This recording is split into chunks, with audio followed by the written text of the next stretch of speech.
हिजो पञ्चायतको बेलामा स्वतन्त्र राष्ट्रवादी विद्यार्थी मण्डल थियो, त्यसैले राष्ट्रवादी भन्ने बित्तिकै मण्डलै भनिन्छ।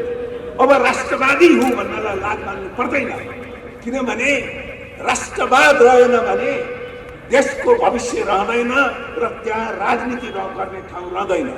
त्यसैले अर्को यो विकास विरोधी भन्ने जहाँसम्म छ, यो बहसलाई म खास गरी विकास सम्बन्धी विकासका अध्यक्षहरू राजनीतिक नेतृत्वहरूलाई मैले बराबर ध्यान आकर्षण गरेको कुरा के हो भने हाम्रो विकासको प्रक्रिया बढाइएको छ र त्यसले गर्दा नै यस्तो एउटा सामान्य एउटा आयोजना, यहाँ मेरो सामनेमा म इन्जिनियरिङ साथीहरूको ब्यानर देखिरहेको छु, उहाँहरूले अझ बुझ्नुहुन्छ।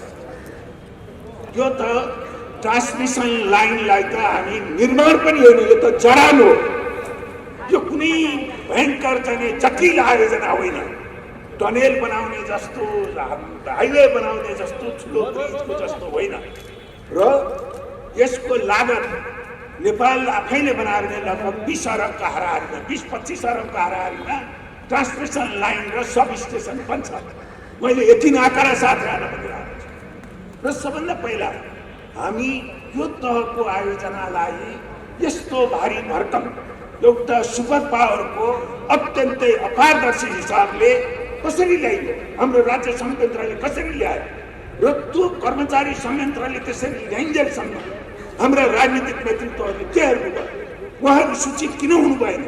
अहिलेको यो बहस 2012मा किन भयो? विद्वान प्रधानमन्त्री डाक्टर बाबुराम भट्टराई हुनुहुन्थ्यो, उहाँलाई म सोध्न चाहन्छु औपचारिकमा, तपाईँले अहिले उहाँले पैरवी गर्दै हुनुहुन्छ। 2012मा एमसीसीको सम्झौताको प्रकृति कस्तो हुन्छ भन्ने उहाँलाई थाहा थियो कि होइन? 50 अरब अमेरिकाले अनुदान दिँदैछ, त्यो के हो भन्दा सबैले राम्रो भन्छ, म पनि राम्रो भन्छु।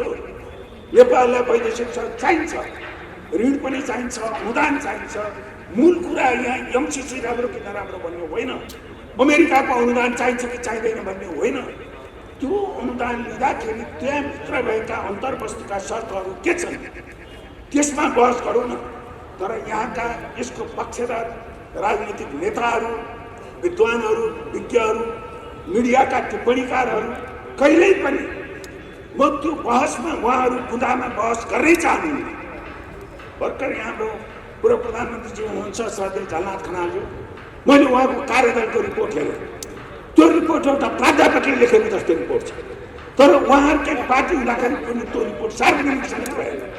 यहाँका मिडियाले के गर्यो, उहाँहरूले बनाउनु भएको रिपोर्टको जुन सारभूत अत्यन्तै सान्दर्भिक रिपोर्ट छ, नेपाली जनताले थाहा पाउनु पर्ने कुरा थियो। यहाँका मिडियाहरूले के गरे, फरक मात्र लेख्नु भएको तत्कालीन परराष्ट्र मन्त्री प्रदीप देवालीको जुन कुनै कर्मचारीले लेखिदिएको जस्तो छ।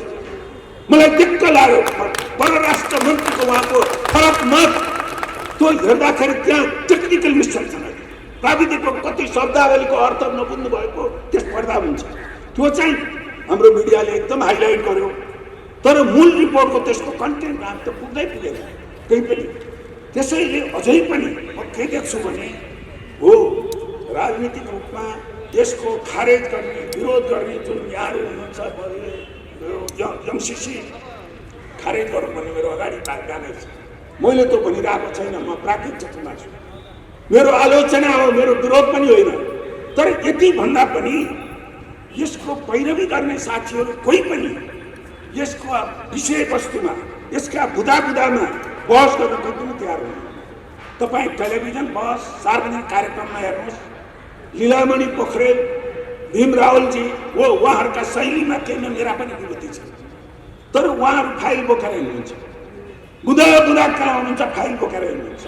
तर यहाँका हाम्रा योजना आयोगमा बसिसकेका साथीहरू, सरकारमा बसिसकेका पूर्व सचिवहरू, उहाँहरू सतै छ, कहिल्यै पनि त्यो बुदाको कुरो केही छैन।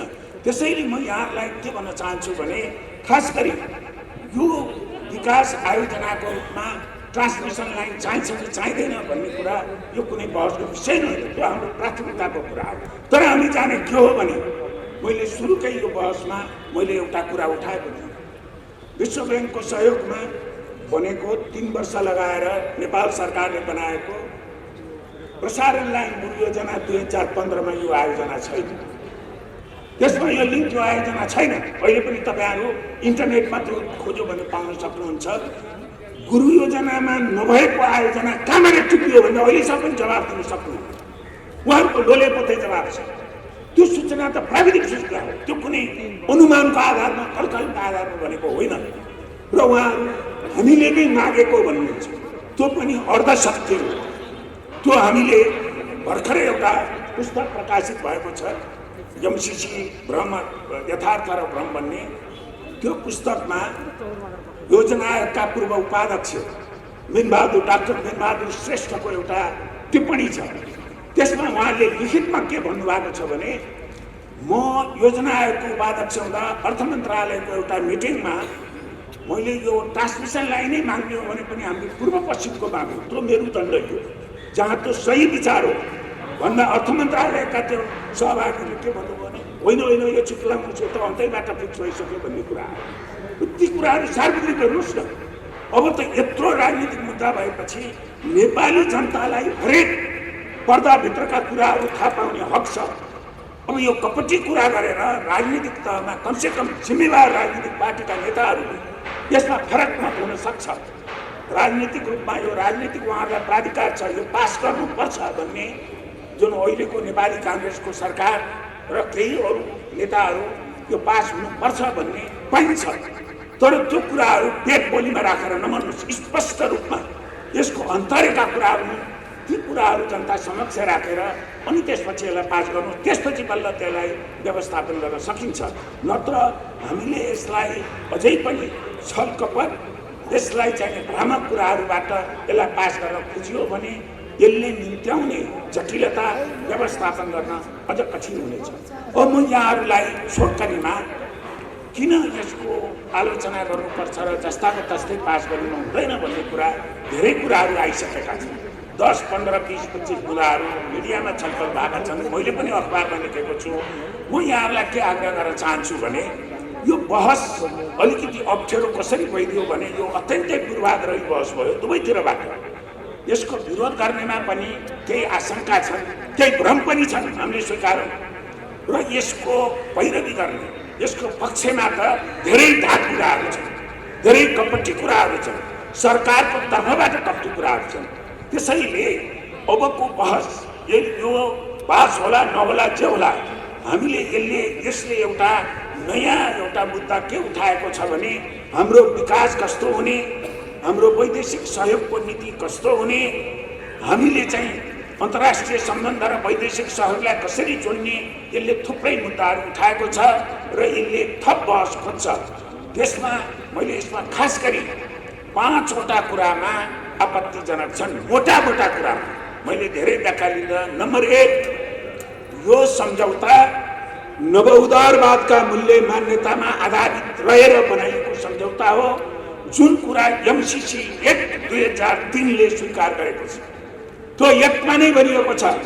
त्यसमा 13 वटा शर्तहरू राजनीतिक प्रकृतिका छन्, आर्थिक नीतिका छन्, सामाजिक नीतिका छन्। ती सबै शर्तहरू नवउदारवादका आधारभूत मूल्य मान्यताका आधारमा राखेर लेखिएको छ। अब मूलभूत कुरा के हो भने हाम्रो अहिलेको संविधान नवउदारवाद अन्तर्गतको संविधान हो कि होइन? हाम्रो संविधान समाजवाद उन्मुख लेखिएको छ। म यो कुनै राजनीतिक पक्षधरताबाट होइन, म निरपेक्ष भएर एउटा एकाडेमिक्सको हिसाबले भन्दैछु। यो सम्झौता जस्ताको तस्तै लाग्यो भने संविधान संशोधन गर्नुहोस्, पहिला हाम्रा निर्देशक सिद्धान्तहरू संशोधन गर्नुहोस्, अनि बल्ल लिनु मिल्छ। नत्र भने कम्प्याक्टको दफा 3.3 मा अमेरिकाको मिलेनियम च्यालेन्ज एक्ट 2003 को दफा 607 को आकर्षण हुन्छ भनिएको छ। त्यसमा 13 वटा शर्तहरू छन्। ती 13 वटा शर्तहरू नवउदारवादका आधारभूत मूल्य मान्यतामा आधारित छन्। निजी क्षेत्र, बजार प्रणाली, ज्ञान। 1 नम्बर राजनीतिक कुरामा हाम्रो राजनीतिक नेतृत्वले जवाब दिनुपर्ने मूलभूत कुरा के हो। दोस्रोमा धेरै चर्चामा आइरहेको यसले एउटा के माग्छ भने अमेरिकाको राष्ट्रिय सुरक्षा हित प्रतिकूल हुन नहुने। त्यो कुरा यो $50 करोड रुपैयाँको कुरा मात्र होइन। कुनै पनि कुरा यो लिएपछि अमेरिकाको राष्ट्रिय सुरक्षा हित विपरीत हुन नहुने। यो लिएपछि यसमा संलग्न अहिले भर्खरै हालसालै चाहिँ सार्वजनिक भएका एमसिए नेपालले र भौतिक पूर्वाधार मन्त्रालय गरेको सम्झौतामा त्यो रोडको मर्मत अथवा ट्रान्समिसन लाइन सम्बन्धीको त्यहाँ कुनै पनि संलग्न हुने नेपालीले अमेरिकाको राष्ट्रिय सुरक्षा हितको प्रतिकूल गतिविधिमा हुन नहुने। अब तपाईँहरूलाई म एउटा सोध्छु, हामी अहिले यहाँ जहाँ छौँ यो अमेरिकाको राष्ट्रिय सुरक्षा हितको अनुकूल एक्टिभिटी हो होइन, यो अनुकूल एक्टिभिटी होइन। हामीले एमसिसीको आलोचना गरिरहेका छौँ। त्यसैले यो अवस्था त कस्तो सिर्जना गरिँदैछ भने नेपाल सरकारकै निकायहरूमा तपाईँ हामीहरूको त्यहाँ संलग्नता हुन डिस्क्वालिफाई हुने अवस्था छ। यो कहाँको राजनीतिक प्रभुसत्ता हो, कस्तो लोकतन्त्र हो र हाम्रा नेताहरूले त्यो नहेरिकन कसरी सही गर्नु। दोस्रो कुरा, तेस्रो कुरा के छ भने अत्यन्त महत्त्वपूर्ण छ, धेरै बहसमा नआएको यो आयोजनाबाट बन्ने पूर्वाधारहरू बनिसकेपछि त्यो पूर्वाधारको उपयोग अमेरिकाको आर्थिक र सुरक्षा हितको प्रतिकूल हुनु हुँदैन। यो धेरै चर्चामा आएको छैन र यो कुरा सम्झौतामा पनि विभिन्न ठाउँमा लेखिएको छ र केही यसको पैरवी गर्ने नेपाल सरकारका पूर्व सचिवहरूले स्वीकार्नु भएको छ। के भन्नुहुन्छ भने उसैको पैसा लिएर बनेको पूर्वाधार अमेरिकाको हित विपरीत त प्रयोग गर्न हुँदैन नि त, स्वाभाविक हो यो भन्नुभएको छ। मैले धेरै सजिलो उदाहरण के दिने गरेको छु भने मैले घर बनाउँदैछु, एउटा मेरो घरको गेट चाहिँ एउटा साथीले फ्रीमा बनाइदिन्छु भन्नुभयो, पैसा अलिक कम थियो। अनि पछि बिस्तारै कानमा के भन्नुभयो भने सूर्यराजी यो त बनाइदिएँ तर गेटबाट को छिर्ने नछिर्ने त मलाई सोधिदिनु होला है भन्नु। त्यस्तै हो यो, तपाईँ यत्रो ट्रान्समिसन लाइनको क्रिटिकल इन्फ्रास्ट्रक्चर त्यसको भोलि कसरी उपयोग गर्ने, त्यो उपयोग हुँदा अमेरिकाको आर्थिक र सुरक्षा स्वार्थ भनेको के हो त निरङ्कार हो। यी कुराहरू सम्झौतामा त्यसरी व्याख्या गर्न मिल्ने छन् र केही जिम्मेवार यो प्रक्रियामा इन्भल्भ हुनुभएको नेपाल सरकारका पूर्व सचिवहरू उहाँले स्वीकार्नु भएको छ, यसलाई स्वाभाविक मान्नु भएको छ। म चाहिँ स्वाभाविक मान्दिनँ, हामी त्यस्तो ट्र्यापमा फस्नु हुँदैन। त्यो तेस्रो र चौथो कुरा के छ भने 5.3 मा तपाईँले यो सम्झौतामा भएका यसको स्पिरिटलाई 20 वर्षपछि पनि हामीले उल्लङ्घन गऱ्यौँ भने सामा ब्याज अपुछुल परेको छ। यो 50 करोड डलरको सामा ब्याज कुनै पनि त्यो अनन्तकालसम्म लागू हुने दफा 5.3 मा त्यो व्यवस्था छ जो। र पाँचौँ पोइन्ट के हो भने यसको कार्यान्वयन गर्ने जुन संस्था छ एमसिए नेपाल भन्ने अर्थ मन्त्रालय अन्तर्गतको, यसको चाहिँ के छ भने यसले नेपाल सरकारले यसलाई नियन्त्रण गर्न नसक्ने तर यसले गरेका कामहरूको दायित्व चाहिँ लिनुपर्ने थियो र यसको खटन पटन सबै एमसिसी जुन अमेरिकी सरकारको निकाय हो त्यसले गर्ने। अब यसका धेरै छन् डिटेलमा, म डिटेलमा जान चाहिन्न। र यसमा के भन्ने गर्नुहुन्छ भने यसको पैरवी गर्नेहरूले त्यहाँ त नेपाल सरकारको अर्थ सचिव हुनुहुन्छ, अरू पदेन सहसचिवहरू छन्, 2 जना नागरिक समाजका सदस्यहरू छन्, एउटा सिओ नै भए हाम्रै संस्था हो नि त। लाल पूर्जा पनि त्यसैको नाममा बन्छ हो। म के कुरा तपाईँहरूलाई एउटा स्पष्टीकरण दिउँ भने यो लाल पूर्जा नै अमेरिकी सरकारको स्वामित्व भन्ने त सही कुरा होइन। हामीले के कुरामा सजग हौँ भने यसलाई अन्यथा नमान्नु होला। हामीले 10 वटा सही आलोचना गर्छौँ, 2 वटा गलत आलोचना गऱ्यौँ भने तपाईँलाई प्रतिवाद गर्ने त्यो 2 वटा कमजोर कडीमा मात्रै समात्छ, त्यो 10 वटा सही आलोचना छायामा पर्छ। त्यसैले यसको लाल पूर्जा नै अमेरिकाको हुने होइन।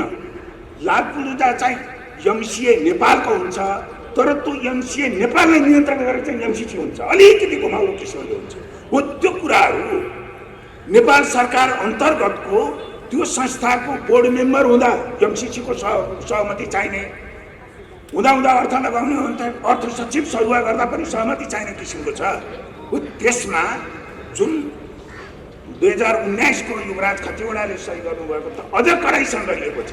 एउटा सामान्य विकासको अध्यक्षताले हेर्दा म सरकारी सेवामा पनि कार्यरत थिएँ, सामान्य एउटा सहज ज्ञानले हेर्दाखेरि पनि धेरै घोच्ने कुराहरू छन्, बिच्ने कुराहरू छन्।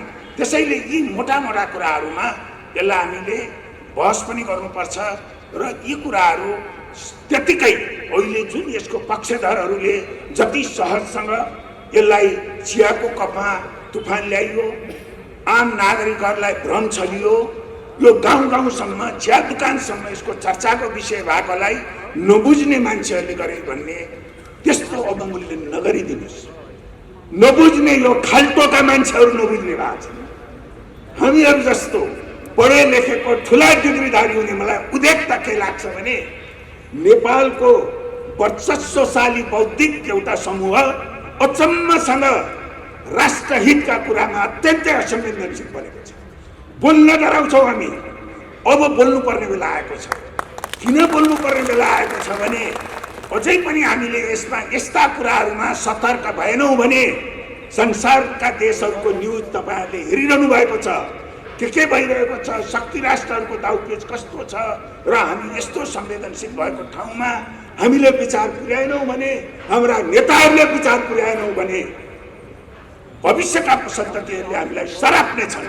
किनभने कुरा त उठेको रहेछ नि, खतरा त देखाएका रहेछन् नि, जोखिमको कुरा त बहस भएको रहेछ नि, तर सत्ताको लोभले सत्ता मात्रै एकाङ्गी देखेर बिराएछन्। नेताहरूले बाटो बिराउँदाखेरि पनि कसैले आवाज उठाएनछन् भन्ने कुरा हामीले भविष्यको सन्ततिलाई त्यो भन्ने मौका नदिउँ।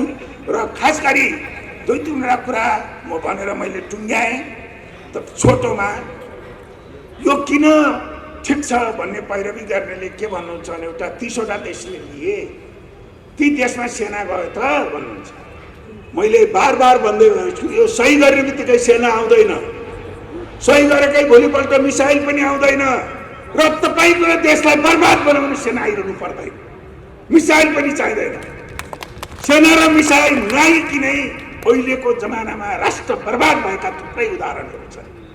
त्यसैले त्यो जुन तर्क छ 30वटा देशमा किन सेना आएन भनेर हामीले जुन तर्क छ, हामी के हेरौँ भने हाम्रो परिस्थिति के हो। दक्षिण एसियाको हाम्रो छिमेकी देश श्रीलङ्काले लिएन।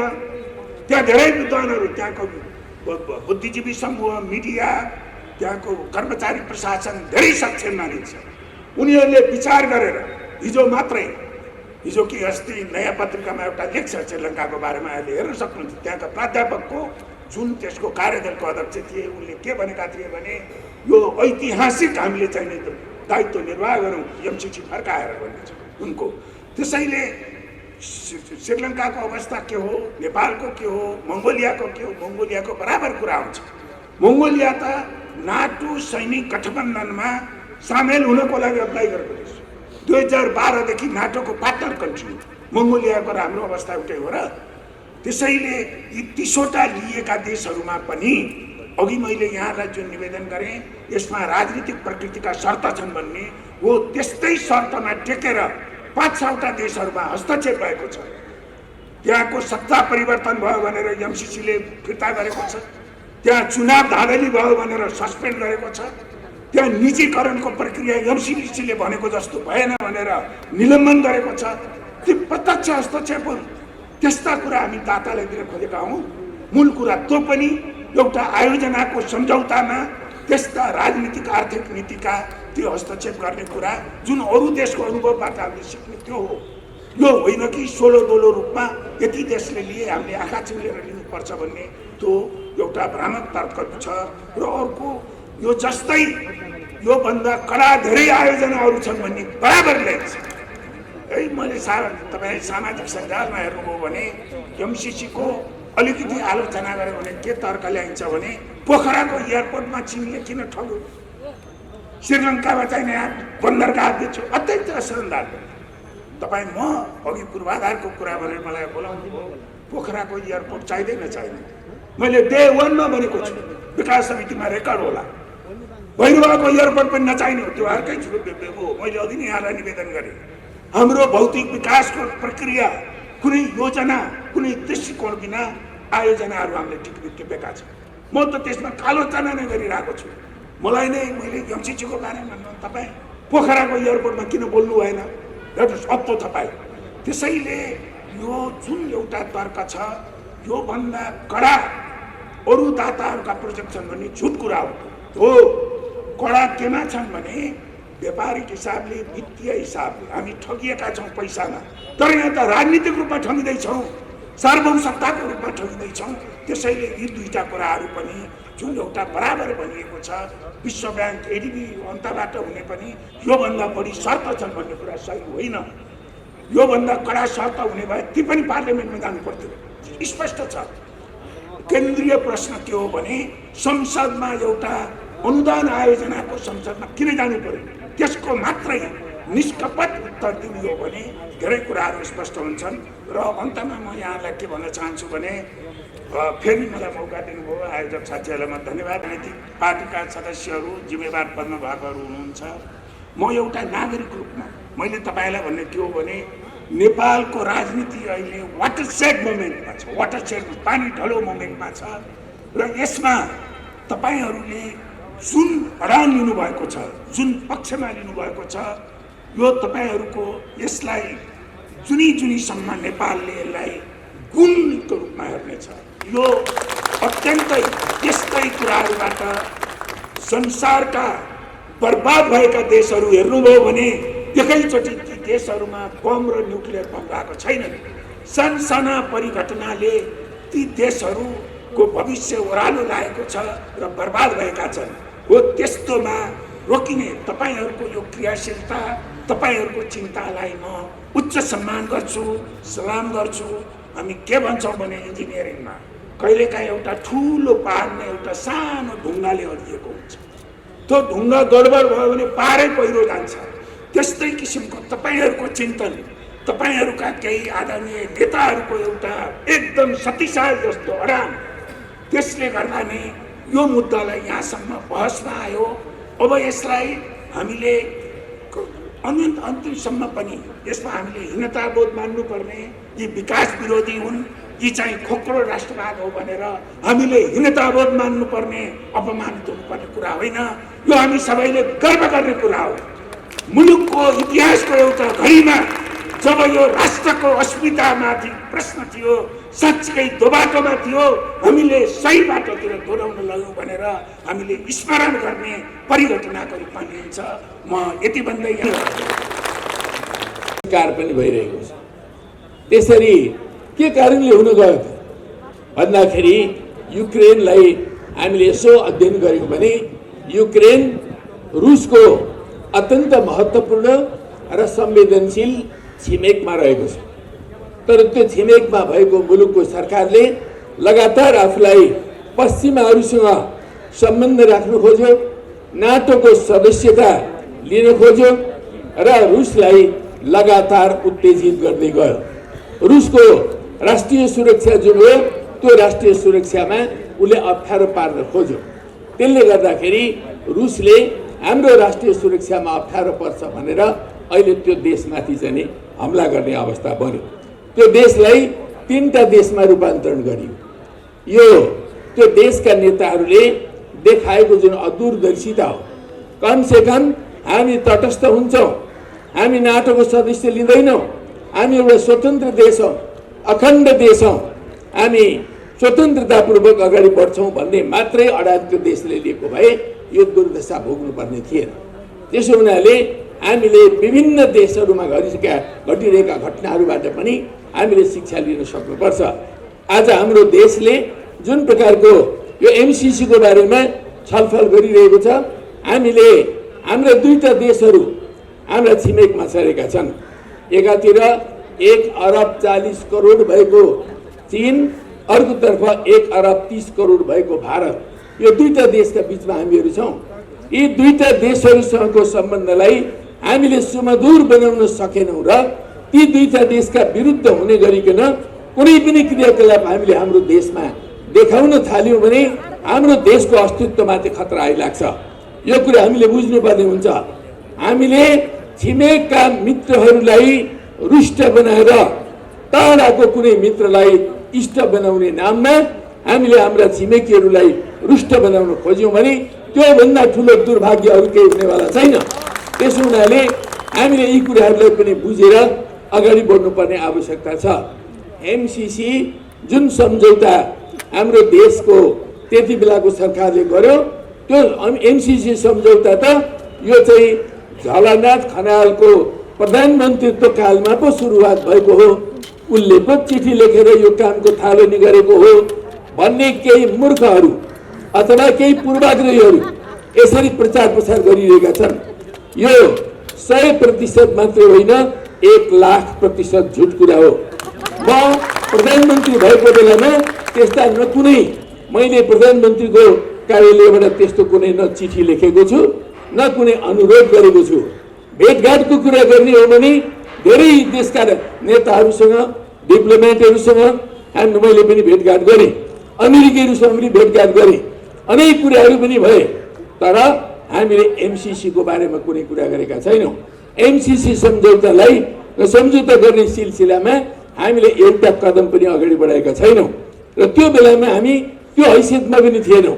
हामी संविधान बनाउने काममा लागिरहेका थियौँ। आदरणीय कमरेडहरू, त्यति बेला हाम्रो मुख्य फोकस भनेको नै यो राष्ट्रको फोकस भनेको नै संविधान थियो। संविधान बनाउनु पर्ने थियो र त्यो संविधानमा सम्पूर्ण संसदको अथवा प्रतिनिधि यो संविधान सभाको ध्यान केन्द्रित थियो। सम्पूर्ण राजनीतिक शक्तिहरूको पनि ध्यान त्यसैमा केन्द्रित थियो। त्यति बेलाको सरकारको पनि ध्यान त्यसैमा केन्द्रित थियो। हामीले दुईटा कार्यभार, मेरो सरकारलाई मैले दुईटा कार्यभार पुरा गर्नु छ भनेर भन्ने गर्थेँ।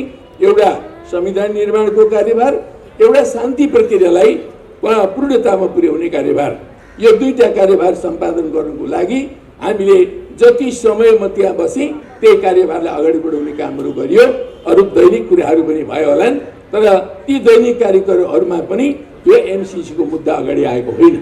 त्यसो हुनाले त्योभन्दा पछाडि जुन सरकार बन्यो, जस्तो खालको एउटा पृष्ठभूमि बनाएर त्यो सरकार बनाइयो, सायद त्यो भित्रभित्रै विभिन्न खालका कामहरू हुँदै थिए र त्यस पछाडि एमसीसी ल्याउनुको लागि डाक्टर बाबुराम भट्टराईको पालाबाट चिठी लेखेर त्यो सुरुवात भएको कुरा दिउँसोको घाम जत्तिकै छर्लङ्ग छ, यसलाई कसैले छोपेर छोप्न सक्दैन। मेरो कार्यकालमा कुनै कुराहरू भएको छ भने त्यो डकुमेन्ट लिएर आउन म चुनौती दिन्छु।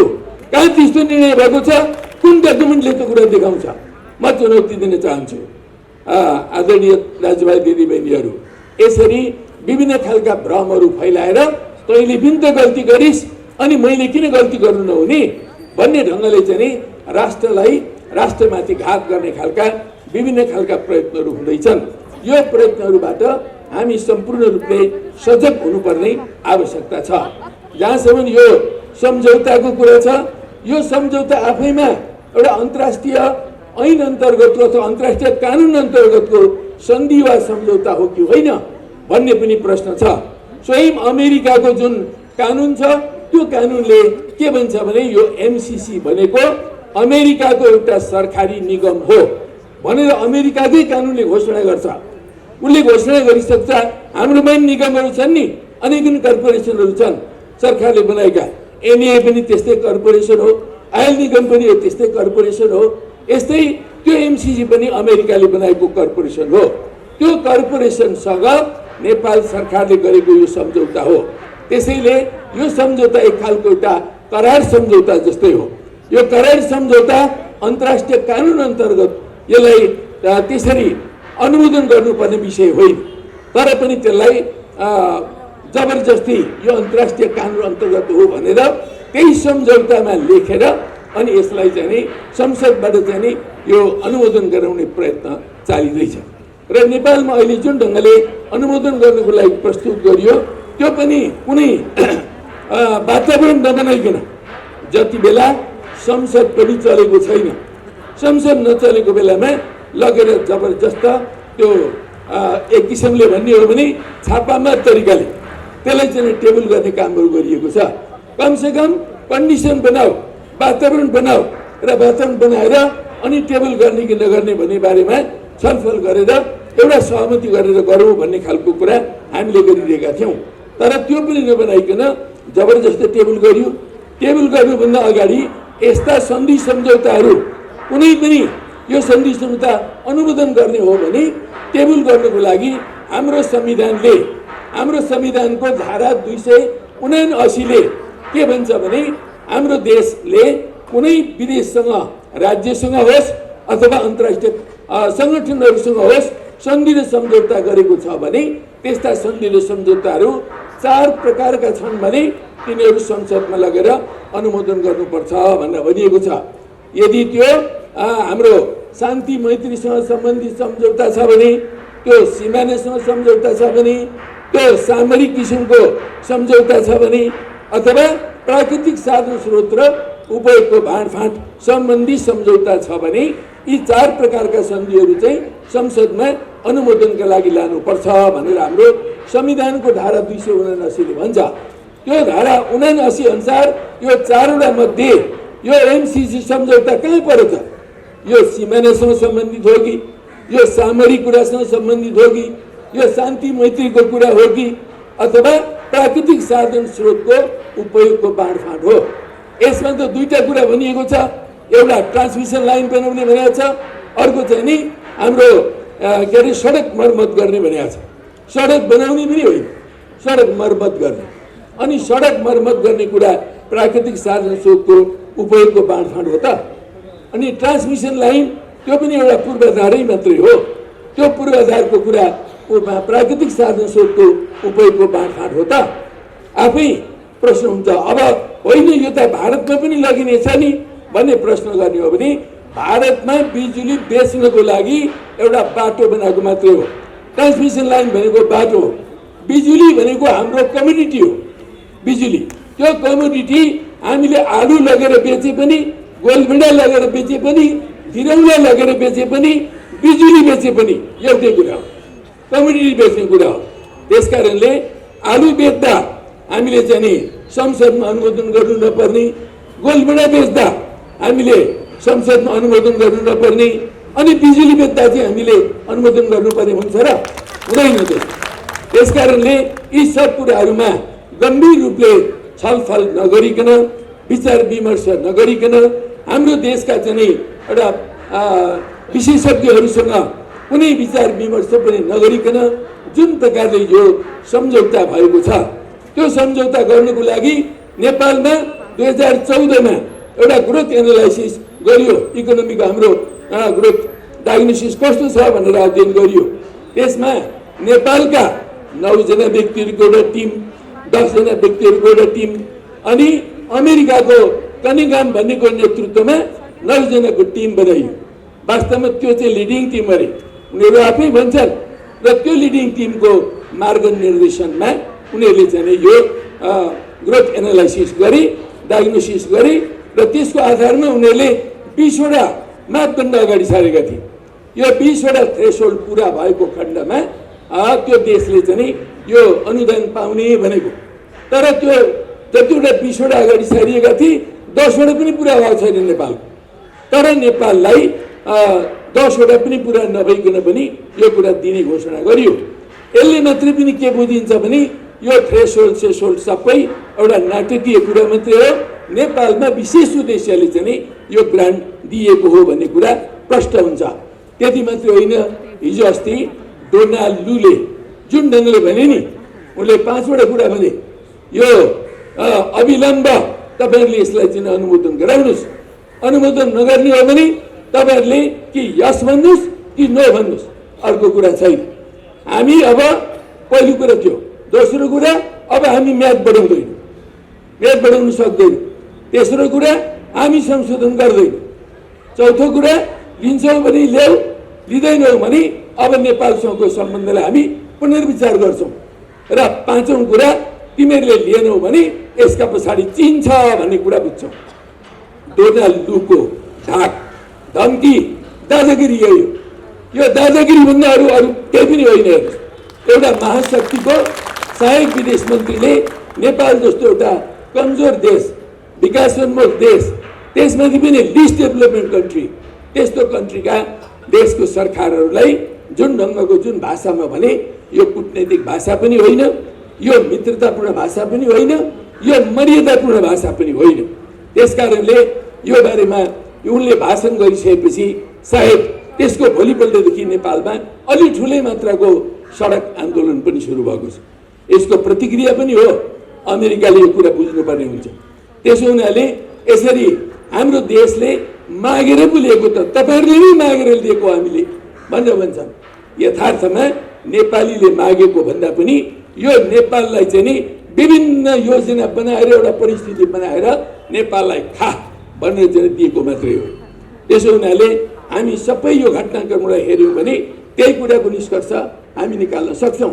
र त्यसमाथि अब यसमा भएका जो सम्झौताहरू छन् 2017 मा एउटा सम्झौता गरियो अनि 2019 मा अर्को सम्झौता गरियो। कम से कम त्यो 2017 को सम्झौतामा थुप्रै आपत्तिजनक कुराहरू भए पनि त्यसलाई कम से कम त्यो संसदमा लगेर अनुमोदन गर्नुपर्छ भन्ने प्रावधान चाहिँ राखिएको रहेछ कम से कम। अब तर त्यो सम्झौतालाई 2 वर्षसम्म लुकाएर राखियो, देखाइएन, हामी कसैले पनि थाहा पाउन सकेन।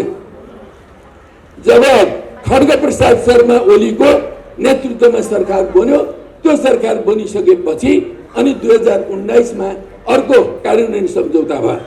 त्यो कार्यान्वयन सम्झौता भएको बेलामा संसदमा लाने भनेर चाहिँ नि अर्को सहमति गरियो। सहमति मात्रै गरिएन, 2017 को जुन सम्झौता हो 19 मा पुग्दा थुप्रै कुराहरूमा संशोधन गरिएको छ। थुप्रै कुराहरू त्यो दस्तावेज नै संशोधन गरिएको छ।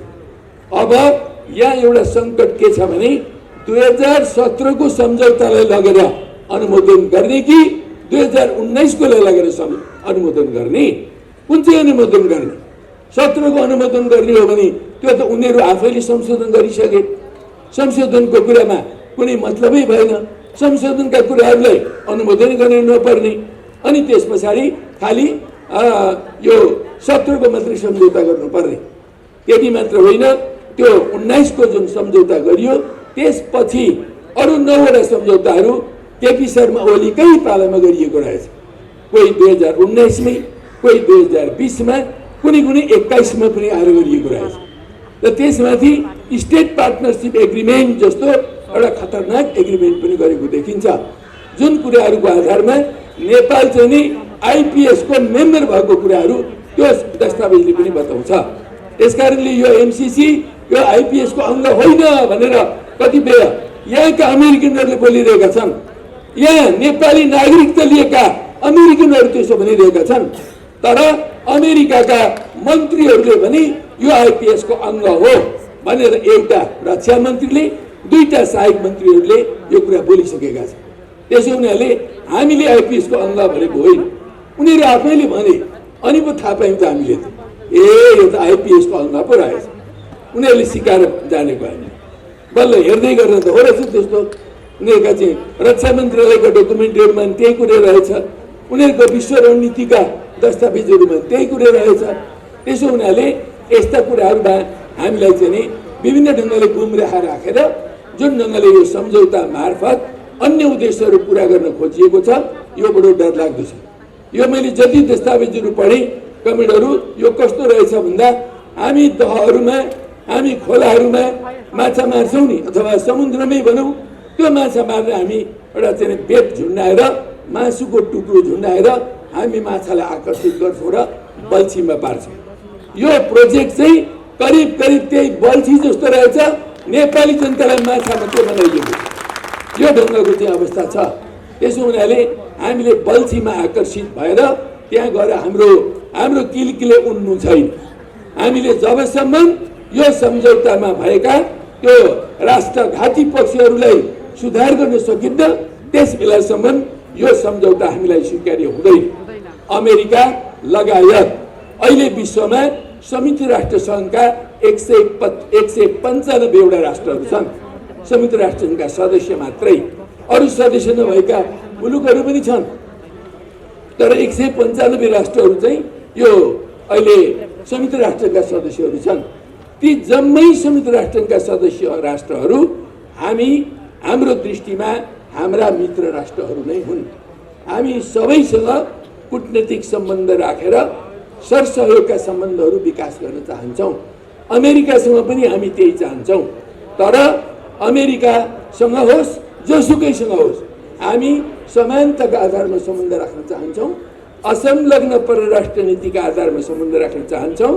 पञ्चशीलका 5 सिद्धान्तको आधारमा हामी सम्बन्ध राख्न चाहन्छौँ।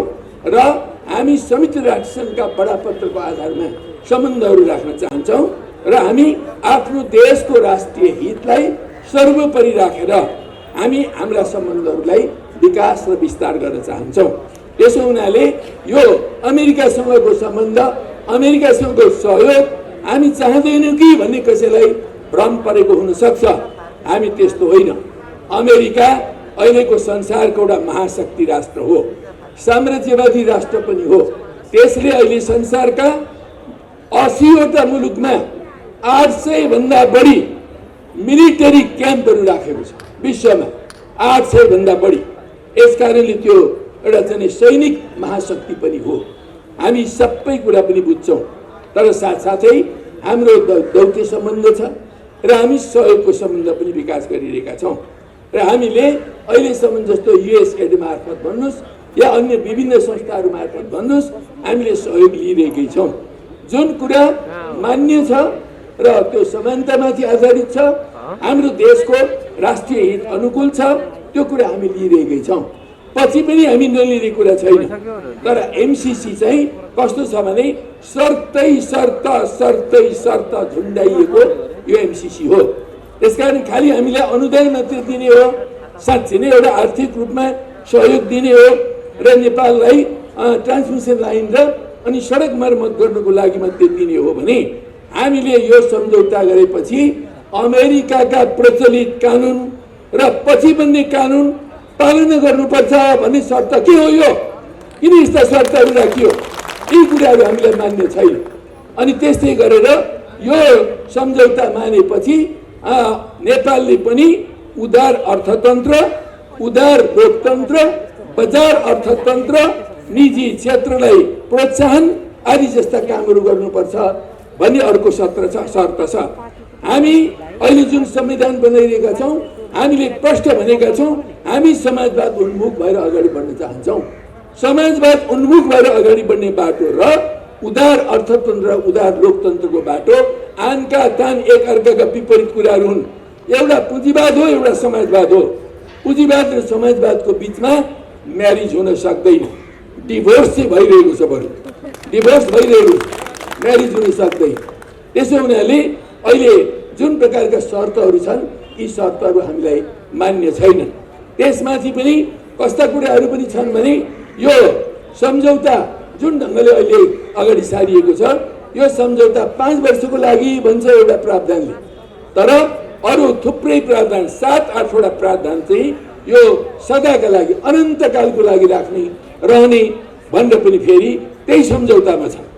त यो एकातिर देखावा चाहिँ 5 वर्षको लागि, अनि साँच्चैमा चाहिँ के हो भन्दा यो पछिसम्मको लागि नेपाललाई एक खालको एउटा शर्तको ट्र्यापमा पार्ने खालको कुराहरू चाहिँ यसभित्र रहेका छन्। त्यसकारण यी चिजहरू पनि हामीलाई मान्य छैनन्। अरू थुप्रै शर्तहरू छन्। मसँग अहिले टाइम छैन, त्यसकारणले तपाईँहरूलाई बरु म बिस्तारी यो मैले तयार पारेका कति शर्त छन् यसमा, यो शर्तहरूको बारेमा एउटा आफ्नै लिखत पनि तयार पारेको छु मैले। म आज संसदमा बोल्नेवाला थिएँ, त्यो संसदमा बोल्न पाइएन आज र भोलि स्थगित भयो। त्यसो हुनाले अब पर्सितिर सम्भवतः संसद हुन्छ, त्यसमा हामी यी कुराहरू म राख्छु। र त्यति मात्रै होइन, यो 17को सम्झौतामै एक भारी शर्तहरू छन्, 19को सम्झौतामा अर्को भारी सम्झौताकारी शर्तहरू छन्, अनि त्यसपछिका जति सम्झौताहरू छन् त्यसमध्ये अहिले अलिक पछि 19 र 20तिर गएर यो एमसिए भन्ने जुन छ, एमसिसी चाहिँ अमेरिकन, अनि नेपाल चाहिँ नेपाललाई प्रतिनिधित्व गर्ने चाहिँ एमसिए भन्ने गरिन्छ। तर त्यो एमसिए भन्ने संस्थाले वन मन्त्रालयसँग, ऊर्जा मन्त्रालयसँग र भौतिक योजना मन्त्रालयसँग अलग अलग सम्झौताहरू गरेको रहेछ। सम्झौतामा हस्ताक्षर गरेको दिनदेखि यी लागू हुनेछन् भनेको छ, त्यो भित्रभित्रै लागू भइसकेको छ। त्यसको अर्थ ती कुराहरूमा पनि सबभन्दा बढी के भनेको छ भन्दा यो सम्झौता लागू भएपछि नेपालले अथवा यो मन्त्रालयले अमेरिकाको राष्ट्रिय सुरक्षा स्वार्थभन्दा विपरीत जान पाइने छैन। ल हेर्नुहोस्, अब यो अमेरिकी राष्ट्रिय सुरक्षा स्वार्थको कुरा एउटा वन मन्त्रालयसँग त्यो पनि एमसीले सम्झौता गर्दा कहाँबाट आयो। त्यस्तै अब भौतिक योजना मन्त्रालयसँग गर्दा पनि त्यही छ, अनि उता पनि ऊर्जा मन्त्रालयसँग गर्दा पनि त्यही छ। यी मन्त्रालयहरूले अमेरिकाको राष्ट्रिय सुरक्षा स्वार्थभन्दा बाहिर जान नहुने यस्ता स्वार्थबन्दीहरू त्यहाँनिर हालिएका छन् र यो चाहिँ अमेरिकाको सुरक्षा छाताभित्र नेपाललाई लाने षड्यन्त्र बाहेक अरू केही पनि होइन। यस्तो खालको षड्यन्त्र नेपाललाई मान्य छैन। हामी त्यसको चाहिँ नै खिलाफमा रहन्छौँ र नेपाल भनेको एउटा स्वतन्त्र मुलुक हो, सार्वभौम सत्ता सम्पन्न मुलुक हो, असंलग्न मुलुक हो।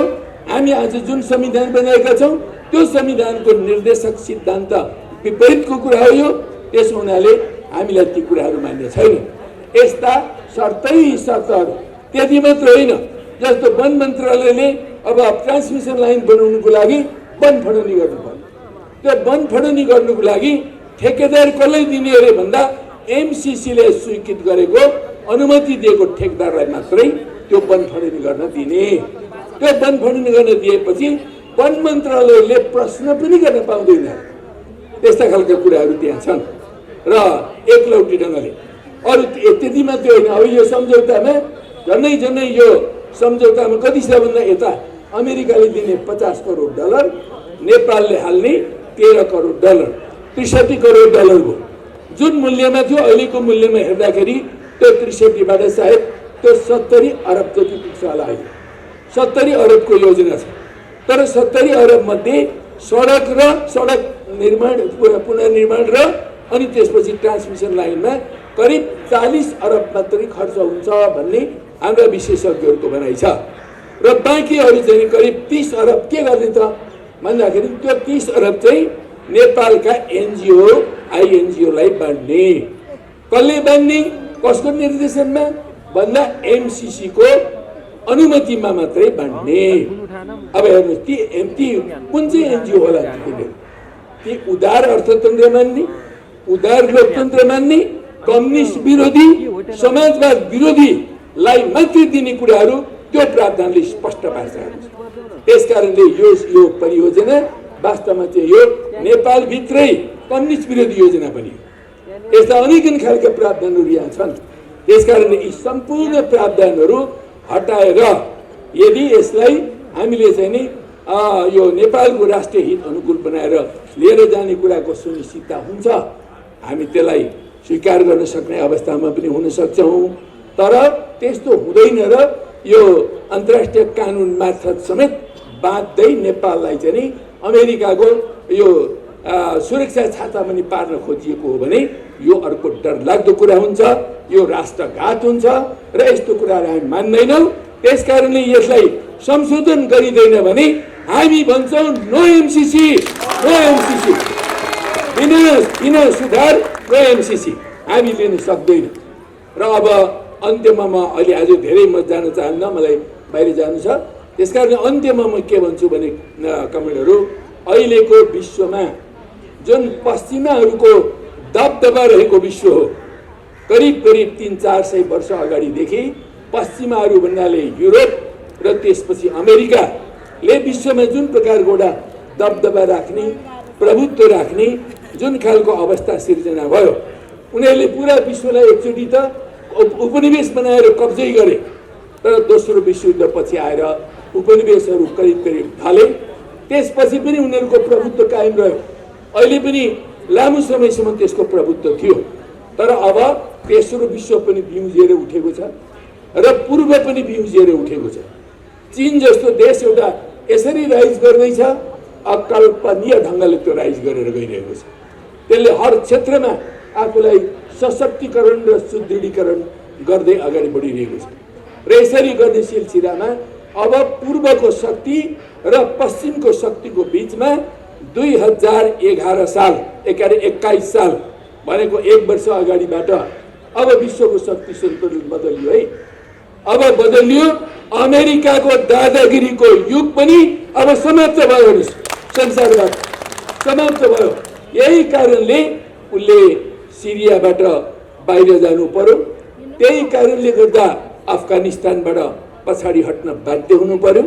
त्यही कारणले गर्दा ताइवानमा उनीहरूले धेरै ठुलो हङ्गामा मचाउनेवाला थिए, तर चीनले के भन्यो भने ताइवानमा त तिमीहरूले आएर कुनै पनि प्रकारको गतिविधि गर्यौ भने हामी खरानी बनाइदिन्छौँ, खरानी लिएर जाने इच्छा छ भने आऊ, होइन भने त्यहाँ प्रवेश गर्ने दुस्साहस नगर भनेपछि अमेरिकनहरू त्यहाँ आउन सकेनन् र बरु त्यहाँको चाहिँ एकजना त्यो ताइवानकी महिला छिन् अहिले राष्ट्रपति भन्ने, ती राष्ट्रपतिसँग चाहिँ केही हतियारहरू दिने आदि गर्ने कुराहरूमा अहिले अमेरिका सीमित हुन पुगेको छ। र अस्ति भर्खर मात्रै दक्षिण चीन सागरमा चाहिँ नि अमेरिकाले एउटा ठुलो बेडा सैनिक बेडा लिएर आयो। त्यो सैनिक बेडा लिएर आएर चीनले जुन प्रकारको चाहिँ त्यो दक्षिण चीन सागरमा आफ्नो सिमाना भन्छ त्यो सिमानाभन्दा अलिकति भित्र आएर बस्यो। त्यो बसेपछि टोल लगाएर बसेपछि चाइनाले के गर्यो भने माथि हवाई सेना पनि अनि नौसेना पनि दुईटैले घेरेर 1 घण्टाभित्रबाट पछाडि सर्छौँ, हाम्रो सिमानाभन्दा बाहिर जान्छौँ कि दुबई भनेपछि लुम्रुक्क परेर फर्केर त्यो सिमानाभन्दा बाहिर जानु पर्यो। यी घटनाहरूबाट हामी के बुझ्छौँ भने अब शक्ति सन्तुलन बदलियो। अब अमेरिकाले जहाँ पायो त्यहीँ जाने, जहाँ पायो त्यहीँ हमला गर्ने यो युग समाप्त भएको छ। अहिले भर्खरै तपाईँले युक्रेनमा पनि देख्नुभयो नि, मलाई देशले चाहिँ मलाई सहयोग गरिरहेका छन् भन्दै थिए त्यहाँका राष्ट्रपति, र अमेरिकाले खबरदार पुटिनले चाहिँ यताउति गर्यो भने यो भयावह स्थिति आउँछ भनेर उनीहरूले भन्दै थिए। तर जब रुसले कदम चाल्यो ती 35वटा देशहरू हेरेकै भए, नाटो पनि हेरेकै भयो, वासिङटन पनि हेरेकै भयो। अहिलेसम्म केही गर्न सकेको छैन, फगत नाकाबन्दीको घोषणा बाहेक अरू गर्न सक्ने अवस्थामा रहेन। यसले पनि बुझिन्छ अब शक्ति सन्तुलन अर्कै दिशातर्फ जान थाल्यो। त्यसो हुनाले अबको युग भनेको संसारमा स्वतन्त्रताको निम्ति, मुक्तिको निम्ति, समाजवादको निम्ति एउटा लहर चल्ने युगतर्फ हामी जाँदैछौँ। 21औं शताब्दीका आगामी दशकहरू अब नयाँ ढङ्गले समाजवादको दिशातर्फ अगाडि बढ्ने, समाजवादको दिशामा लहरहरू चल्ने, विभिन्न किसिमका चाहिँ प्रवाहहरू सिर्जना हुने यी सम्भावनाहरू बढेर गइरहेका छन्। र त्यस्तो युगमा हामीहरू छौँ र हामीले कसैसँग पनि डराउनु पर्ने कुरा केही पनि छैन। हामी बलभद्र कुँवरका सन्ततिहरू हौँ, हामी वीरभक्ति थापाका सन्ततिहरू हौँ, हामी अमरसिंह थापाका सन्ततिहरू हौँ र हामी भीमसेन थापाका पनि सन्ततिहरू हौँ। त्यसो हुनाले कमेडहरू हामीसँग त्यो स्पिरिट अहिले पनि छ, हामीसँग त्यो रगत अहिले पनि छ। हामी जस्तो सुकै दबावका सामु पनि झुक्दैनौँ, नझुकिकन हामीले हाम्रो स्वतन्त्रतालाई, सार्वभौम सत्तालाई दृढतापूर्वक कायम राखेर हाम्रो देशलाई अगाडि बढाउनु पर्ने हुन्छ। र अब हामी जनवादी क्रान्ति सम्पन्न गरिसक्यौँ। अब जाने लक्ष्य भनेको समाजवाद हो। समाजवादको लक्ष्यतर्फ दृढतापूर्वक अगाडि बढ्नुपर्छ र यो दिशामा अगाडि बढिरहँदाखेरि हामीले स्वाभाविक रूपले वैदेशिक दबावका विरुद्ध, वैदेशिक हस्तक्षेपका विरुद्ध, नवउपनिवेशवादका विरुद्ध, साम्राज्यवादका विरुद्ध, प्रभुत्ववादका विरुद्ध निरन्तर हाम्रो लडाइँलाई पनि अगाडि बढाउँदै लानुपर्ने हुन्छ। तर मुख्य रूपले यति बेला हामीले दलाल पुँजीवादका विरुद्ध लड्नुपर्छ। दलाल पुँजीवादका राजनीतिक प्रतिनिधिहरूलाई हामीले राम्रोसँगले चिन्नुपर्ने हुन्छ। उनीहरू रातारात, अघि धनको कुरा आयो नि, धनको हो, यो धनतिर चाहिँ त्यो दलाल पुँजीपतिहरूले विभिन्न ढङ्गले राजनीतिकहरूलाई पनि लोभ्याइरहेका छन्। कतिपय कुर्सीमा भएका मान्छेहरू पनि त्यतितिर लोभिने खतराहरू छ। तर ती खतराहरूको विरुद्ध जुझ्दै हामीले पार्टीलाई एकताबद्ध बनाएर, जनतालाई एकताबद्ध बनाएर, राष्ट्रलाई एकताबद्ध बनाएर हामीले अगाडि बढ्नुपर्ने आवश्यकता छ। त्यसको लागि कम्बर कसेर अगाडि बढ्नुहोस्। एमसीसी यो सम्झौता एउटा नयाँ मुद्दा हो। यो मुद्दा अहिले सम्पूर्ण राष्ट्रव्यापी रूपमा, जनजनमा, वार्डमा, घरमा लगेर हामीले प्रचार प्रसार गर्नुपर्छ। राष्ट्रघात गर्ने वा देशको स्वतन्त्रतालाई बचाउने यो सवाल हो। हामीले राष्ट्रलाई बचाउनुको निम्ति, देशलाई बचाउनुको निम्ति हामीले अगाडि बढ्नुपर्ने हुन्छ। हामी यति मात्रै भन्छौँ कि हामीलाई कसैले सहयोग दिन्छ भने सम्मानपूर्वक दियोस्, हाम्रो राष्ट्रको हितलाई सर्वोपरि राखेर दियोस्, त्यस्तो सहयोग हामी लिन्छौँ। तर हामीलाई शर्त जोडेर अनि दिइने खालको जुन कुनै पनि प्रकारको सहयोग छ त्यस्ता सहयोगहरू हामीलाई चाहिँदैन। हामीलाई देश प्यारो छ भनेर हामी एकताबद्ध भएर जानुपर्छ। आजलाई मैले यति नै राखेँ कमेन्टहरू। फेरि भेटौँला। लाल सलाम। आसीन विशिष्ट पाहुनाहरू, आयोजक मित्रहरू र उपस्थित महानुभावहरू, सर्वप्रथम त आयोजकलाई धेरै धन्यवाद दिन चाहन्छु यो कार्यक्रम आयोजना गरेकोमा र मलाई यहाँ निम्ति आएर केही कुराहरू राख्ने अवसर दिनुभएकोमा। विषयवस्तुहरू धेरै आइसके, समय पनि लामो भइसक्यो, पानी पर्न थाल्यो। हामीसँग अब धेरै बोल्ने विषय मसँग छैन। यसभन्दा पहिला दुईजना वक्ताको कुरा सुने मैले, आधा आधी जस्तो सूर्यराज आचार्य र मित्र सूर्यराज आचार्यज्यूको र सँगसँगै पूर्व प्रधानमन्त्री झलनाथ खनालज्यूको पनि कुराहरू सुने। उहाँहरूले भन्नुभएको कुराहरूमा 100% मेरो पनि समर्थन र त्यस्तै विचार रहेको कुरा यहाँ राख्दै केही एक दुईवटा कुराहरू तपाईँहरूसँग मैले थप्न चाहन्छु। अलिक बुदागत रूपमा अहिले हामीले जुन आन्दोलन तपाईँहरूले गरिरहनु भएको छ, अथवा हामीले पनि एउटा आन्दोलनको एउटा हिस्साको हिसाबले यो एमसीसीसँग गरिएको सम्झौताका प्रावधानहरू नेपालको राष्ट्रिय हित अनुकूल छैनन्। वैदेशिक सहायताका सर्वमान्य सिद्धान्त एउटा स्वतन्त्र सार्वभौम मुलुकले अर्को स्वतन्त्र सार्वभौम मुलुकसँग वैदेशिक सहायता लिँदाखेरि राखिने मानिने शर्तहरू अनुकूल छैनन्। त्यसकारण त्यस्ता शर्तहरू सुधारिनुपर्छ भनेर भनिरहँदा हामीलाई विकास विरोधी भनेर बिल्ला लगाइन्छ। हामीलाई अरू चीनको उक्साहटमा यस्तो कुरा बोलेको भनेर आरोप लगाइन्छ। यस्ता शर्तहरू भएका विकास आयोजना त कति छन् हामीले सबैको ल्याछौँ, यसको मात्र किन विरोध गर्ने भनेर पनि कतिपय साथीहरूले भन्छन्। कतिपय यो वैदेशिक सहायतासँग लामो समय काम गरेका नेपाल सरकारका नाम नलिउँ अधिकारीहरूले नै यस्ता शर्तहरू सामान्य हुन्, हामीले अरू ठाउँ पनि स्वीकारेका छौँ भनेर उहाँहरूले भनिरहनु भएको छ। तर त्यो सरासर झुट हो। उहाँले झुटो बोलिरहनु भएको छ। उहाँले झुट बोल्नुभयो भन्नको लागि पनि म यहाँ आउनु परेको, यस्तो कार्यक्रममा आउनु परेको। हामीले यस्ता यो एमसीसीमा भएका जस्ता शर्तहरू लिएर आजसम्म कुनै पनि वैदेशिक सहायता लिएको छैन। त्यसकारण यो सामान्यीकरण गर्ने कुरा हुँदै होइन। यहाँ हामीलाई लगाइएको विकास विरोधी भन्ने आरोप पनि सत्य किन होइन भने अमेरिकाले दिएको सहयोग, आज पनि अमेरिकाले दिएको सहयोग एउटा अमेरिकी विकास नियोग छ एउटा, त्यो मार्फत र थुप्रै एनजिओ मार्फत कार्यक्रमहरू चलाइरहेछ। हामी विरोध त गरेका छौँ। नेपालीहरूले एमसीसी फिर्ता लैजा बोल्दा बात त भनेन। अमेरिकाकै विरोध गर्ने भए त त्यस्ता सहयोगको पनि त विरोध गर्थे। यो अमेरिकी सहयोगको विरोध गरे होइन, अमेरिकाको विरोध गरे पनि होइन। अमेरिका हाम्रो मित्र राष्ट्र हो, 75 वर्षदेखि दौत्य सम्बन्ध कायम छ।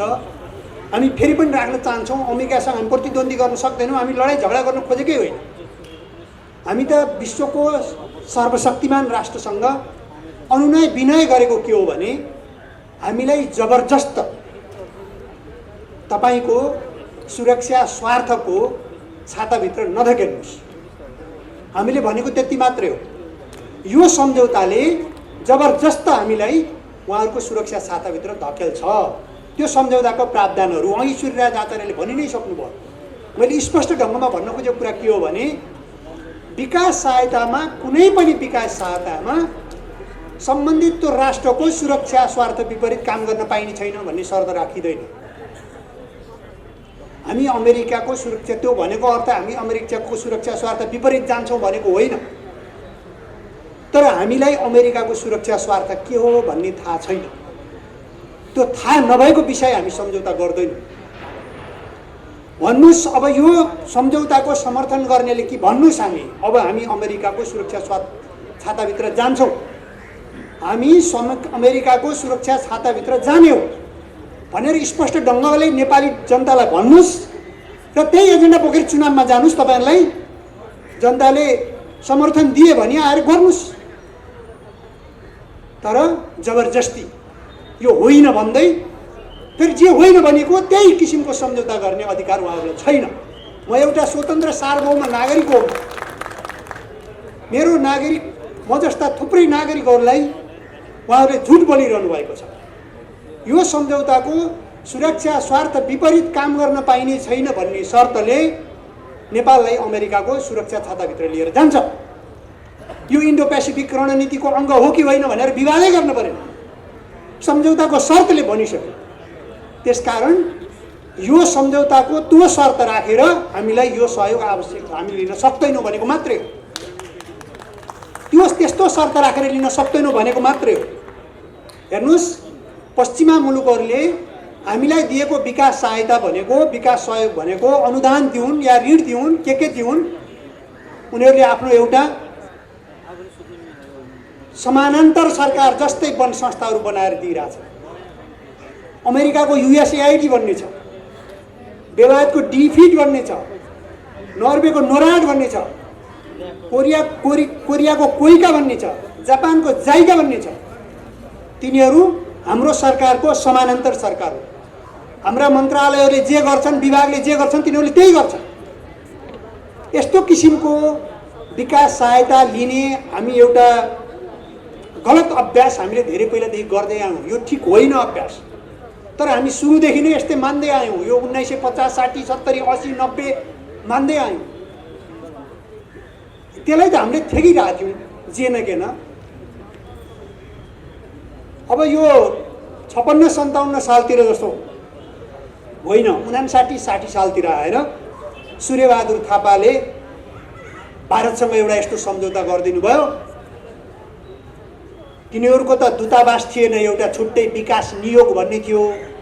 कहीँ न कहीँ अब सरकारसँग कार्यक्रम स्वीकृत गर्न पर्ने, के गर्न पर्ने अलि सानोतिनो नियन्त्रण थियो। अब त सोझै दूतावासले कार्यक्रमहरू सञ्चालन गर्ने गरी भारतसँग एउटा सम्झौता गरिदिनु भयो। त्यो कुनै पनि सार्वभौम सम्पन्न मुलुकले अर्को सार्वभौम मुलुकसँग विकास सहायता लिँदाखेरि यस्तो खालको विकास सहायता लिँदैन र त्यो अद्यावधि कायमै छ। हामीलाई स्कुल बनाउन चाहिन्छ, स्वास्थ्य चौकी बनाउन आवश्यक पर्छ, तर त्यो काम चाहिँ यदि हामीलाई मित्र राष्ट्रहरूले दिन्छन् भने नेपाल सरकारलाई दिने हो र नेपाल सरकारले प्राथमिकतामा तोकेको ठाउँमा लगेर खर्च गर्ने हो। विकास सहायताको अन्तर्राष्ट्रिय मापदण्डले त्यही भन्छ। तर त्यो मापदण्ड विपरीत गएर हामीले एक स्टेप अगाडि गएर दूतावासलाई त्यो विकास सहायता सञ्चालन गर्न दिइयो। दोस्रो, तर त्योभन्दा पनि धेरै खतरनाक ढङ्गले अब यहाँ चाहिँ त्यहाँ त समानान्तर सरकार थिए, अहिले यसले त सरकारमाथि अर्को सरकार, नेपाल सरकारमाथि अर्को सरकार, त्यो एमसिए भन्ने अर्को सरकार हो, त्यो नेपाल सरकार माथिको सरकार हो। त्यो यहाँ के भनिँदैछ भन्दाखेरि नेपाल सरकारको कर्मचारीलाई विश्वास नगर्ने।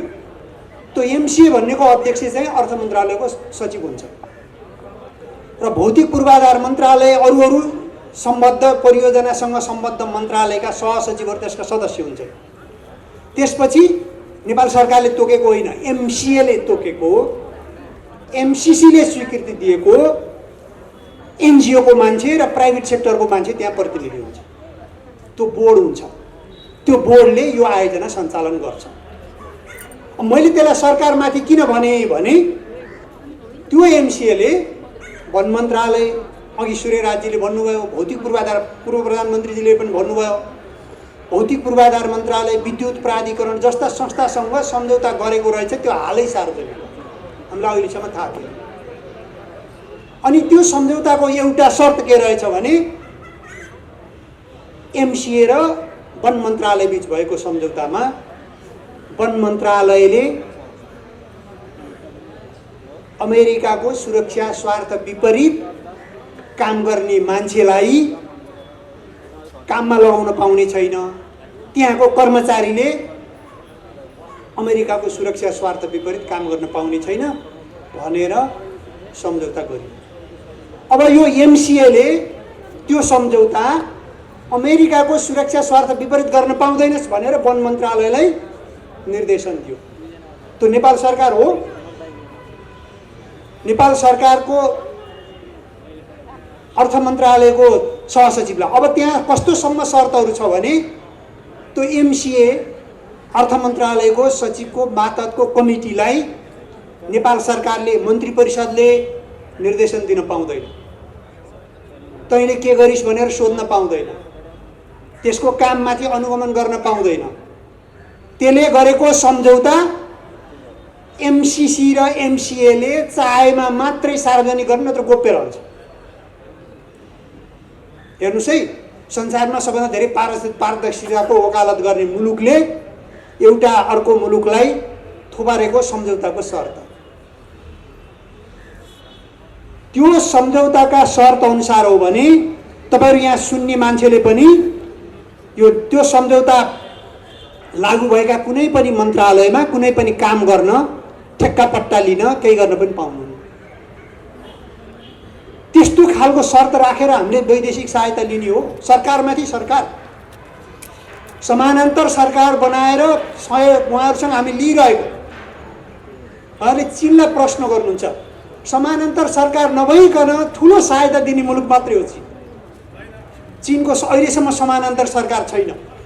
त्यो सायद वैदेशिक सहायतामा उसले दिने वैदेशिक सहायता अर्थ मन्त्रालयले दिन्छ र अर्थ मन्त्रालयले खर्च गर्छ। तर उहाँले दिने सहायता उहाँहरूको एजेन्सीलाई दिनुहुन्छ, त्यो एजेन्सीले एनजिओलाई दिन्छ। तर त्यो एनजिओले चाहिँ उहाँहरूको एजेन्डा बोकेर सडकमा निस्किन्छ। एउटा सार्वभौम सत्ता सम्पन्न मुलुकभित्र विदेशीको इन्ट्रेस्ट वकालत गर्ने संस्थालाई विदेशीले सरकारलाई दिएको सहयोगको पैसा लगेर प्रयोग गर्छ। त्यो पनि स्वीकारिरहेको थियो। अझै भारतको त्यो एउटा दूतावासले सञ्चालन गर्ने आयोजना स्वीकारिरहेको थियो। अब त सरकारमाथि अर्को संस्था आयो, यो त स्वीकार्य छैन है। सरकारमाथि अर्को संस्था आयो, सरकारभन्दा ठुलो हो। सरकार मातहत सरकारले गठन गरेको विकास समिति, अलैसी विकास समिति भन्या जस्तै एउटा रुरु क्षेत्र विकास समिति भन्ने छ। यस्तो थुप्रै छन् नेपालमा विकास समिति, 50-60 वटा छन्। त्यहाँ अध्यक्ष सदस्य तपाईँहरूमध्ये कोही भए पनि होला, तपाईँहरू चिनी जाने थुप्रै मान्छे होलान्। एउटा सरकार आयो कि कोही काम नपाएको एकजना कार्यकर्तालाई हालिदिने हो, त्यही हैसियतको विकास समिति। तर त्यसले चाहिँ वन मन्त्रालयलाई अमेरिकाको सुरक्षा स्वार्थ विपरीत काम नगर भनेर सम्झौता गराएको छ। म सोध्न चाहन्छु ती सही गर्ने हाम्रा कर्मचारी साथीहरूलाई, अमेरिकाको सुरक्षा स्वार्थ भने के हो? तपाईले केमा सही गराउनु भएको? तपाईले वन मन्त्रालयलाई केमा बन्देज लगाउनु भएको? के शर्त हो त्यो? त्यस्तो शर्तहरू राखेर हामीलाई यो स्वीकार्य छैन। हामी त्यो भनिरहँदा हामीलाई विकास विरोधी भन्छन्। हेर्नुस्, अनुदान आउँदैमा जे आए पनि जस्तो आए पनि लिनु हुँदैन। नेपाल सरकारले यसरी अनुदान लिने, अनुदान दिनेका विभिन्न स्वार्थ हुन्छन्। राष्ट्रपति कार्यालय, उपराष्ट्रपति कार्यालय, प्रधानमन्त्री कार्यालय, अदालत, निर्वाचन आयोग जस्ता संस्थाहरूमा विदेशी सहायता लिनु हुँदैन भनेर वकालत गरिरहे। म बसुन्छ कसले सुन्ने? लेको लेकै गरिरहे। गृह मन्त्रालयमा बसेको बेलामा एउटा सम्झौताको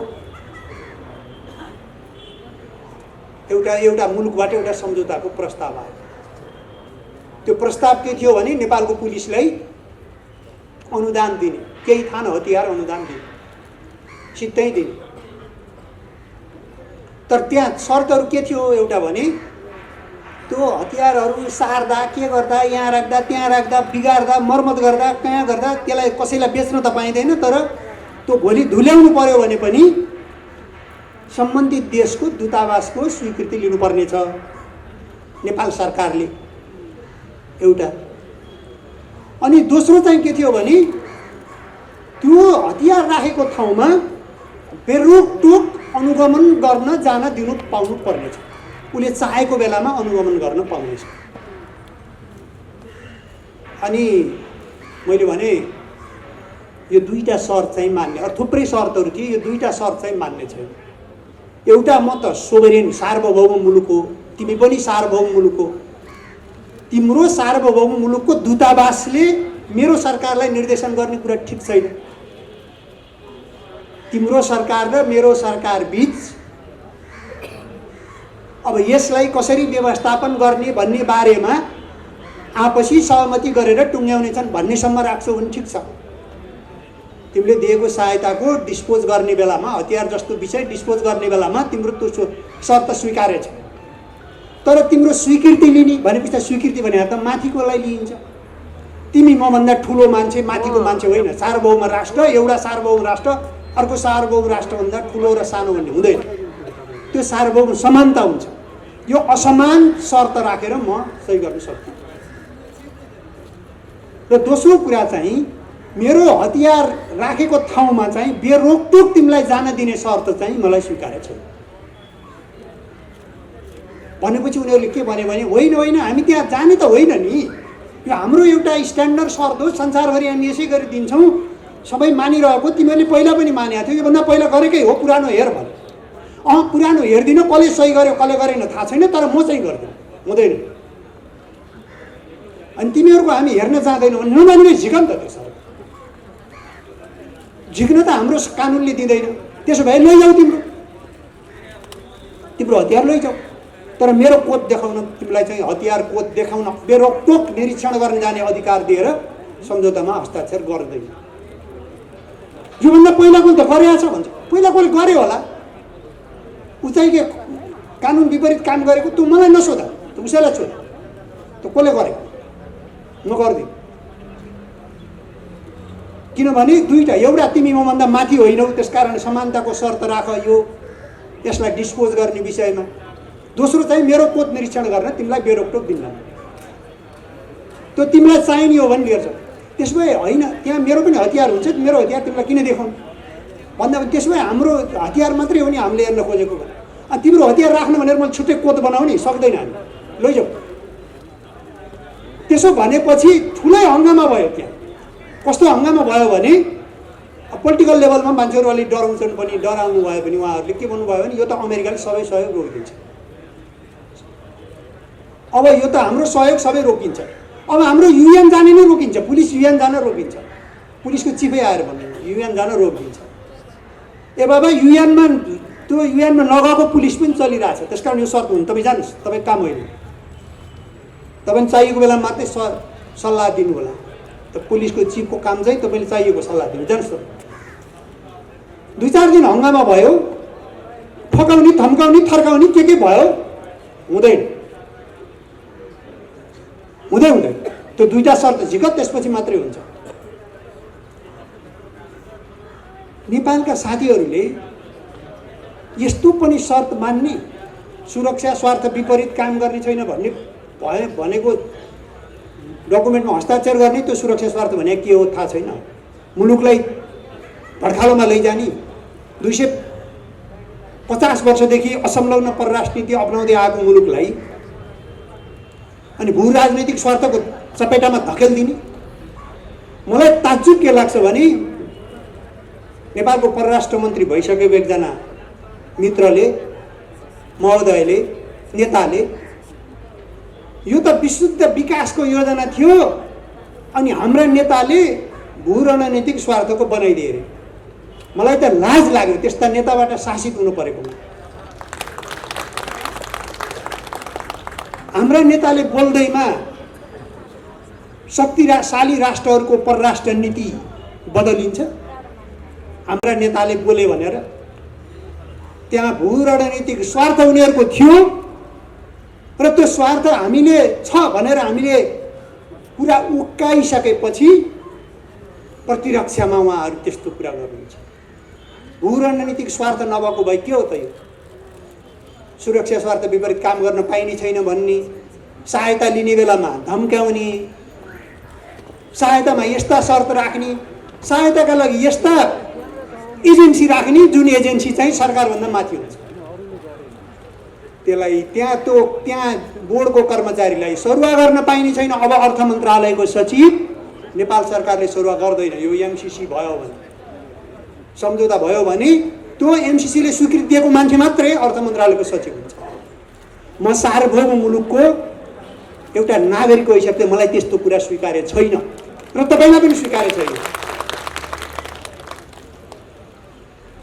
कसैले यो उग्र राष्ट्रवादी भनेका छन्। उग्र राष्ट्रवादी होइन, अघि उहाँले राष्ट्रवादी हुनलाई गर्व गर्नुहोस् भन्नुभयो सूर्यराजीले, म देशभक्त भन्छु। हामी देशभक्त हौँ। देशभक्त हुनको लागि लाज मान्नु पर्दैन, लुक्नु पनि पर्दैन कसैलाई। हामी सिर ठाडो पारेर भन्छौँ। बरु यो सम्झौताको वकालत गर्नेहरू एमसिसीको पैसा खाएर वकालत गर्नु भएको छ, तपाईँहरूको सिर झुक्नु पर्ने। एमसिसीले पैसा बाँडेको छ, बाँडेको कागज सार्वजनिक भएको छ। कसलाई कति दिने भनेर, कुन मिडियालाई दिने, कुन मान्छेलाई दिने, कस्ता संस्थालाई दिने भनेर सार्वजनिक भएको छ। सार्वजनिक भएपछि हतार उहाँहरूले यो हाम्रो होइन, यो नक्कली आयो भनेर खण्डन गर्नुहुन्छ। मलाई लाज लाग्छ सुन्दाखेरि पनि। हामीले नेपालको राष्ट्रको हितको कुरा गरिरहेका छौँ। हामी कसैको विदेशीको ओक्साटमा लाग्छौँ। मेरो राष्ट्रलाई जोगाइदेऊ कृपया भनेर विश्वको सर्वशक्ति सम्पन्न राष्ट्रलाई भनिरहेका छौँ। हामीलाई शक्तिशाली सर्वशक्ति राष्ट्रसँग दुश्मनी मोल्नु इच्छा छ र? तर त्योभन्दा प्यारो हामीलाई हाम्रो मुलुक छ।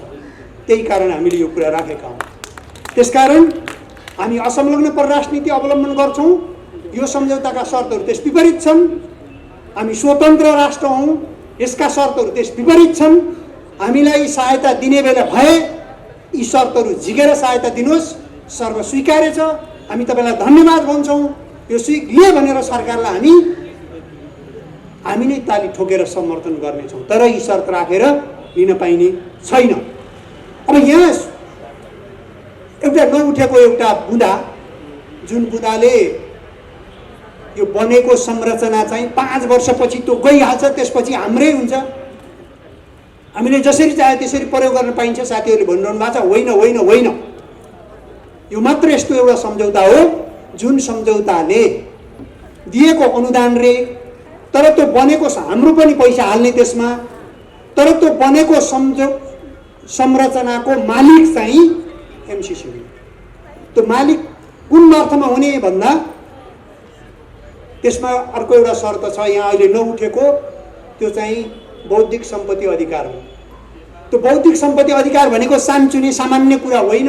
यो सम्झौतामा किन राखिएको त्यो भने त्यो संरचनामाथि अविच्छिन्न अखण्ड त्यो स्वामित्वको अधिकार, त्यो सम्पत्तिमाथिको अधिकार, आधिपत्य कायम गर्नका लागि बौद्धिक सम्पत्ति अधिकार राखिएको। त्यसकारण ती बनाएका संरचनाहरूमा विद्युत ट्रान्समिसन लाइन मात्रै होइन, विद्युत ट्रान्समिसन लाइनसँगै अत्यन्त उच्च गतिको अत्याधुनिक अप्टिकल फाइबर पनि छ। त्यहाँ कुरै नउठेको विषय अप्टिकल फाइबर, जुन माध्यमबाट अहिले हामी यहाँ कुरा गरिरहेका छौँ। हाम्रो टेलिभिजन चलिरहेको छ, तपाईँहरूका मोबाइल चलिरहेका छन्। त्यो अप्टिकल फाइबर माथिको स्वामित्व, त्यसलाई मर्मत गर्ने, हेरफेर गर्ने, चलाउने, त्यसको मालिक चाहिँ एमसिसी हुन्छ, नेपाल होइन। हामीलाई त्यस्तो हाम्रो क्रिटिकल इन्फ्रास्ट्रक्चर, एउटा रणनैतिक महत्त्वको नेटवर्क इन्फ्रास्ट्रक्चर संरचना एउटा विदेशी कम्पनीको बौद्धिक सम्पत्ति अधिकारमाथि स्वामित्व भएको र त्यसले त्यहाँ सञ्चार सम्पर्कको लागि अत्याधुनिक हाई ब्यान्डको ट्रान्समिसन लाइन, के भन्छ, अप्टिकल फाइबर लिएर जाने र त्यसको स्वामित्व राख्ने कुरा स्वीकार्य छ, कदापि स्वीकार्य छैन। त्यसकारण तपाईँ हाम्रो प्राइभेसीमाथि, तपाईँ हाम्रो स्वतन्त्र सञ्चार गर्न पाउने अधिकारमाथि पनि त्यसले हस्तक्षेप गर्छ। अब म अन्तमा के भने मैले सकेँ, यो टेलिभिजन मार्फत तपाईँहरूले चिने जानेका सबै हाम्रा श्रद्धेय माननीयज्यूहरूलाई भनिदिनुहोस्, त्यो एमसिसीलाई, हाम्रा श्रद्धेय नेताजीहरूलाई पनि हाम्रो विनम्र अनुरोध छ, यो सम्झौताका कुन शर्तहरू हाम्रो सार्वभौम स्वतन्त्रता र असंलग्न परराष्ट्र नीतिलाई आघात पुर्याउने खालका छन्, कुन शर्तहरू विकास सहायतामा सुरक्षासँग जोडिएर आएका छन्, कुन शर्तहरू आजीवन लागू हुने खालका छन्, कुन शर्तहरू हाम्रो स्वतन्त्र नागरिकको अधिकारलाई कुण्ठित गर्ने खालका छन् कुन कुन शर्तहरू सरकारको क्षेत्राधिकारभन्दा बाहिर गएर राखिएका छन्। ती शर्तहरू अहिले म यहाँ एक एक भन्न चाहन्न, त्यो थुप्रै बाहिर आइ नै सकेका छन्।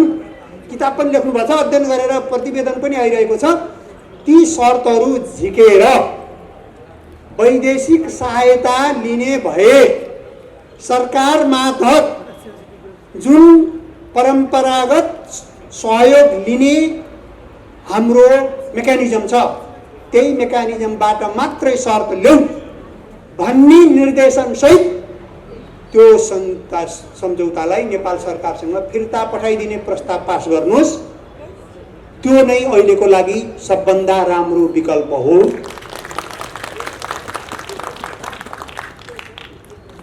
यति भनेर फेरि पनि आयोजकहरूलाई धन्यवाद दिँदै म यहाँबाट बिदा हुन चाहन्छु। धन्यवाद। राष्ट्रसँग हुनुपर्छ, त्यसकारण पनि हामीले यसको चासो।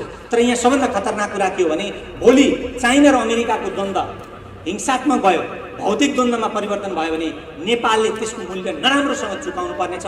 तर हाम्रा एमसिसीका पक्षधर साथीहरू, विकासवादी साथीहरू, विकास बजेटको 1% भन्दा कम आउने पैसालाई यत्रो ठुलो आकलन गरिरहनु भएको छ कि भविष्यमा आउने यो खतरालाई पनि नजरअन्दाज गरेर उहाँहरू बोलिरहनु भएको छ। सायद यो धन नै बोलेको होला, सायद यो पैसा नै बोलेको होला, हरेक हिसाबले बोल्दैछ।